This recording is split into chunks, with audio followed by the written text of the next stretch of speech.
हम ही हम है तो क्या हम है, तुम ही तुम हो तो क्या तुम हो।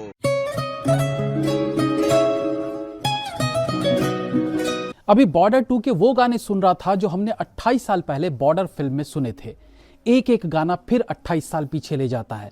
अपने गांव, अपनी प्रेमिका, अपनी माँ की यादों को संजोता गाना संदेश से आते हैं सीधा दिल में उतरता है।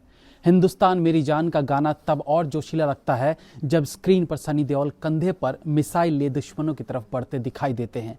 और शादी के अगले ही दिन देश के लिए बुलावा आने पर जब नई नवेली दुल्हन को छोड़ जाना पड़े और इस बार ए जाते हुए लम्हों गाना रूप कुमार राठौर और विशाल मिश्रा की आवाज में सुनने को मिलता है तो इस फिल्म को देखने की उत्सुकता दुगनी हो जाती है। ट्रेलर रिव्यू करेंगे बॉर्डर 2। ट्रेलर का अच्छा बुरा जो भी हो उस पर हम आगे बात करेंगे, बट सीरियसली सन्नी पाजी का जो वो जुर्रत वाला डायलॉग है ना, वो रोंगटे खड़े कर देता है। मतलब 67 की एज में भी जो दमखम, जो बुलंद आवाज उनकी सुनने को मिल रही है उसका कोई जोड़ा नहीं है। तो ट्रेलर की बात करें तो करीब 3.5 मिनट का ये ट्रेलर है जो एक्सपेक्टेड था कि इतना लंबा होगा ये, क्योंकि जेपी दत्ता साहब की फिल्में 3.5 घंटे से नीचे की होती कहाँ हैं। ट्रेलर का पहला ही सीन हमें 28 साल पहले वाली बॉर्डर की याद दिलाता है जब अचानक से सनी देओल एक टैंक के सामने आ जाते हैं और बस अगले ही पल उन पर टैंक का गोला चलने वाला था। ये एक बहुत ही थ्रिलिंग सीन था जहां उस बटालियन का लीडर शहीद होने की कगार पर खड़ा था और वैसे ही थ्रिलिंग सीन से इस ट्रेलर की शुरुआत होती है। अब पुरानी बॉर्डर में इसके बाद जो होता है वो हमें पता है, लेकिन इस बॉर्डर में इस सीन के बाद क्या देखने को मिलेगा ये हमें फिल्म देखने पर पता चलेगा। सच कहूं तो टीजर से थोड़ी निराशा हुई थी, बट ट्रेलर डाउट्स क्लियर कर रहा है कि बॉर्डर फिल्म की जो लेगेसी है उसे ये बॉर्डर भी कायम रखेगी। सनी देओल की वॉइस ओवर पर भारतीय सैनिकों की उस स्थिति को दिखाया गया है जहां वो असहाय हो चले थे, मतलब जंग उनके हाथ से निकलने वाली थी। ऐसे में सनी देओल का मोटिवेशनल डायलॉग आई फील बहुत अच्छी एडिटिंग की गई है। ये एक मोटिवेशनल स्पीच जैसा फील होता है जो टीम का लीडर तब देता है जब उसकी टीम मायूस हो चुकी होती है।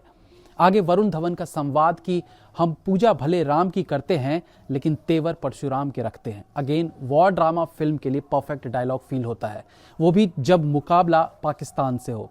देखा जाए तो ट्रेलर में अनेकों सीटी मार डायलॉग्स हैं जो थिएटर में पक्का माहौल बनाने वाले हैं। प्रोडक्शन वैल्यू की बात करें तो ट्रेलर में टैंक्स, शिप्स और फाइटर जेट्स आदि सीन्स को पावरफुल बना रहे हैं। देखिए, पिछले दिनों इस फिल्म के वीएफएक्स को लेकर बातें हो रही थी कि ग्रीन स्क्रीन यूज किया गया एंड ऑल, और सच पूछिए तो ग्रीन स्क्रीन की बात ज्यादातर वो लोग कर रहे थे जिन्हें ग्रीन स्क्रीन का यूज कैसे होता है ये तक पता नहीं था। मतलब ये बहुत हास्यप्रद है कि करोड़ों की फिल्मों पर एक टपोरी टाइप 5 रुपए का पान मसाला खा के थूक देता है ये कह के कि अरे ग्रीन स्क्रीन पर फिल्म बनाई गई है। अबे साले, मतलब लीव, मतलब एक सीन में तो मुझे भी लगा, बट आगे बढ़ते हैं। ठेले से भारतीय फौजियों की लाश गिराने वाला सीन अगेन स्तब्ध कर देता है और ऐसा लगा कि ओरिजिनल बॉर्डर से ये वाली फिल्म अपग्रेड की गई है in terms of story, action, VFX, dialogues and emotions.